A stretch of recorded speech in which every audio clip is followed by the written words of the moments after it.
Hello friends, आज हम वाच्य पढ़ने वाले हैं। वाच्य मतलब वॉइस, जैसे हम इंग्लिश में पढ़ते हैं एक्टिव वॉइस, पैसिव वॉइस, ठीक है, वही हिंदी में वाच्य बोलते हैं उसको। इसके 3 रूप है, मैं आपको बता दूं। जैसे पहला लिख रखा है मोहन पत्र लिखता है, तो यहाँ पर जो प्रधान है वो कौन है? कर्ता। काम कौन कर रहा है? मोहन कर रहा है। क्या काम कर रहा है? पत्र लिखने का काम कर रहा है, ठीक है। सेकंड में लिखा है मोहन द्वारा पत्र लिखा जाता है, तो यहाँ पर कर्म जो है वो प्रधान है, पत्र, ठीक है।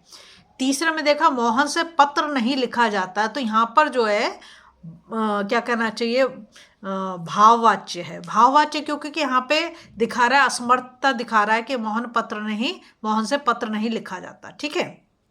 तो ये 3 हो गए। अब मैं तुम्हें समझाती हूँ कैसे। कि पहले इसकी जो डेफिनेशन होती है, वाच्य क्रिया का वह रूप है जो ये बताता है कि क्रिया व्यापार का मूल संचालक करता है।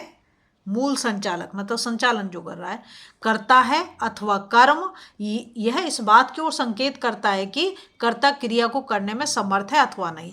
क्रिया को करने में समर्थ है अथवा नहीं, ये तो हो गया भाववाच्य, ठीक है। पहले वाले में क्या बोला? कर्ता, तो ये मोहन हो गया कर्ता, ठीक है, ये इसमें प्रमुख है। सेकंड वाला जो है उसमें मैंने बताया कर्म। कर्म क्या है? पत्र, ठीक है, समझ में आई बात। अब इसके 3 भेद हैं। 3 भेद, एक तो कृतवाच्य जिसे हम एक्टिव वॉइस बोलते हैं इंग्लिश में, कर्मवाच्य जिसे हम पैसिव वॉइस बोलते हैं, और भाववाच्य मतलब इम्पर्सनल वॉइस। समझ में आई बात। एक्टिव वॉइस, अब देखो तुम्हें बिल्कुल क्लियर हो जाएंगी चीजें एग्जाम्पल से। इसमें क्रिया का सीधा संबंध कर्ता से होता है। क्रिया क्या है? ये जो लिखा है, लिखता है, ये क्रिया है, ठीक है। और इसमें कर्ता क्या है? मोहन तो है इसमें डायरेक्ट। मोहन पत्र लिखता है, यहाँ तो कर्म आया ही नहीं। मोहन पत्र लिखता है, कर्म क्या है? इसमें पत्र है। तो मोहन का डायरेक्ट संबंध किससे? इससे, ठीक है। तो इसमें क्रिया का सीधा संबंध कर्ता से होता है, या क्रिया के लिए वचन भी कर्ता के अनुसार ही होता है। जैसे यहाँ पे देखो लिखा मोहन पत्र लिखता है। अगर मोहन को हम देखें तो क्या एक वचन है, और यहाँ पे क्या लिखता है? अगर यहाँ पे लिख दे वे, तो हम क्या लिखेंगे? पत्र लिखते हैं। तो वे क्या था? हमारा कर्ता होता। तो कर्ता के अनुसार हमारी क्रिया भी क्या हो रही है? चेंज हो रही है, पहली चीज। इस प्रकार जिस प्रयोग में क्रिया द्वारा कही गई बात का मुख्य विषय कर्ता हो, उसे कृतवाच्य कहते हैं, ठीक है। अब आया राधा कपड़े सी रही है। कौन सी रहा है कपड़े? राधा। तो इसमें कर्ता क्या है? राधा, ठीक है। दूसरा, रमेश खाना खा रहा है। कौन खाना खा रहा है? रमेश खा रहा है। मैं पुस्तक लिखता हूँ। कौन पुस्तक लिखता है? मैं पुस्तक लिखता हूँ। समझ में आई बता। इन वाक्यों में क्रिया का संबंध किसे? राधा, रमेश और मैं से है। ये सब क्या है? ये तो करता है, इसमें राधा करता है, इसमें रमेश करता है, और इसमें मैं करता है। तो अगर आपका पहला वाला मतलब कृतवाच्य है, तो उसमें कर्ता प्रमुख होगा, ठीक है। इसलिए इसे कृतवाच्य कर्ता प्रयोग कहा जाएगा। अब आता है सेकंड वाला कर्मवाच्य, जिसमें ऑब्जेक्ट होगा, पैसिव वॉइस। इसमें क्रिया का सीधा संबंध कर्म से होता है। किससे होता है? कर्म से। कर्म की प्रधानता वाले इन वाक्यों में कर्म कर्ता की स्थिति में होता है। कर्ता की स्थिति में किसको बता दिया? कर्म को। और क्रिया का रूप कर्म के अनुसार होता है। पहले किसके अनुसार था? कर्ता के अनुसार। तो कर्मवाच्य में किसके अनुसार होगा? क्रिया के, ठीक है। क्रिया का रूप कर्म के अनुसार परिवर्तित होता है।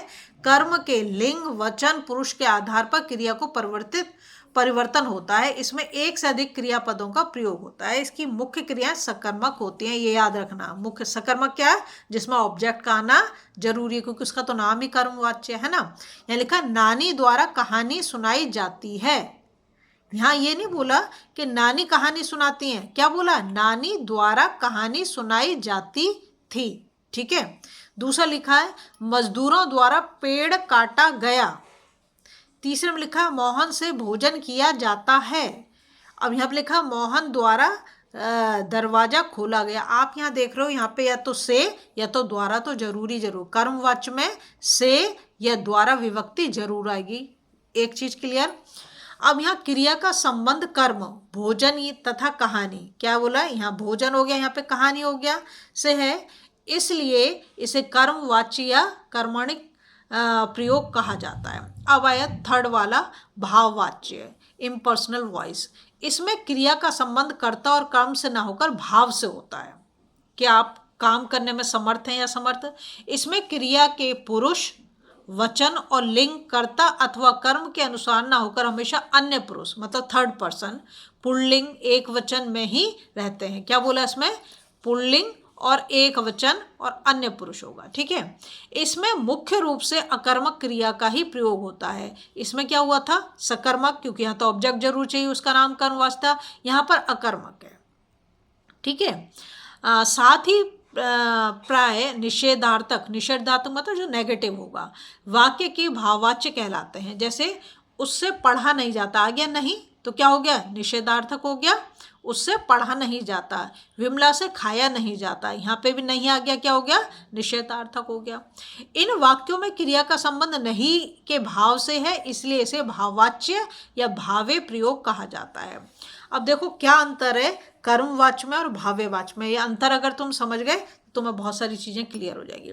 जैसे लिखा कर्मवाच्य में कर्म अवश्य रहता है, सेकंड वाला जो है उसमें ऑब्जेक्ट जरूर होगा, परंतु भाव्यवाच्य में वह कभी नहीं होता, भाववाच्य में वो तुम्हें नहीं मिलेगा। ठीक है, अब आए यहाँ पर कर्मवाच्य में जा का प्रयोग वैकल्पिक रूप से होता है। जा क्रिया जो है वैकल्पिक मतलब हो भी सकता है और नहीं भी हो सकता है, जबकि भाववाच्य में इसका प्रयोग अनिवार्य रूप से होता है, मतलब उसमें जा क्रिया आएगी ही आएगी, ये कंपलसरी है इसमें भाववाच्य में। थर्ड वाले में मोहन द्वारा दरवाजा खोला गया कर्मवाच्य है।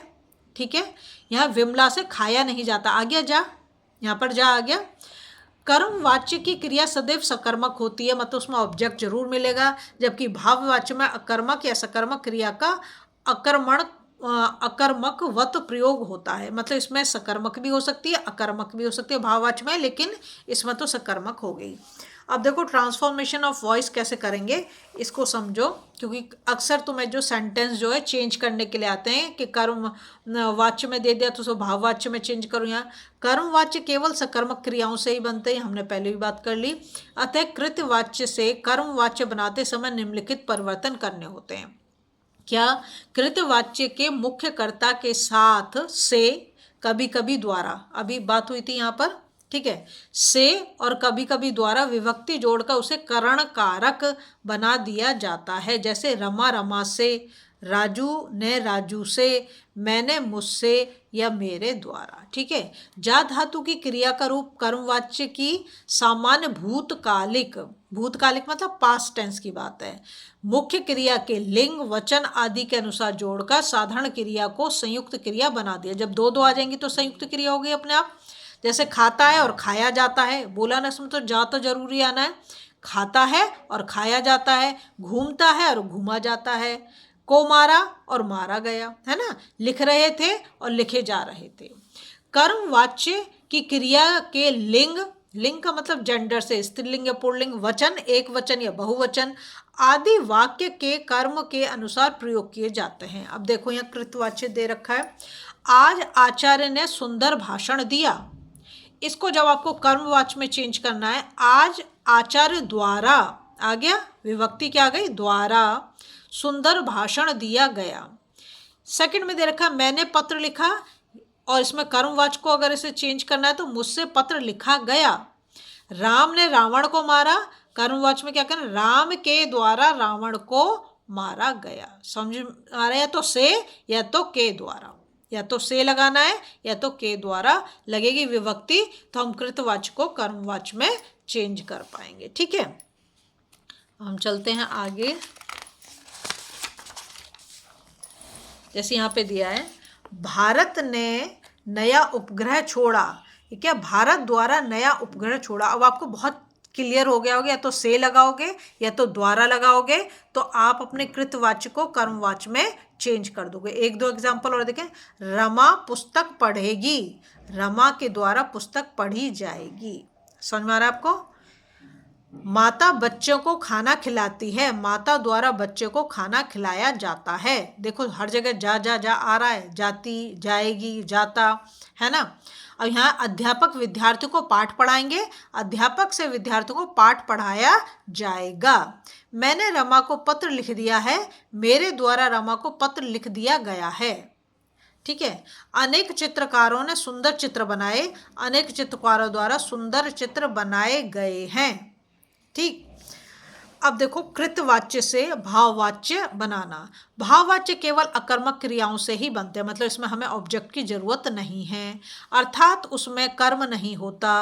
अतः कृतवाच्य से भाववाच्य बनाते समय कृतवाच्य से कर्मवाच्य बनाने की विधि के लिए नियम क और ख यहाँ भी पूरी मतलब से और के द्वारा जो था वाक्य की क्रिया मतलब भाव जो है को ही वाक्य का कर्ता बना दिया जाता है। जैसे हंसता है हंसा जाता है, खेला खेला गया, सोएगा सोया जाएगा, रो रही रोया जा रहा है। तो जा धातु के क्रिया रूप कृतवाच्य के काल भेद के अनुसार जुड़ जाते हैं। काल भेद का मतलब क्या है? प्रेजेंट टेंस है कि पास्ट है कि फ्यूचर टेंस है।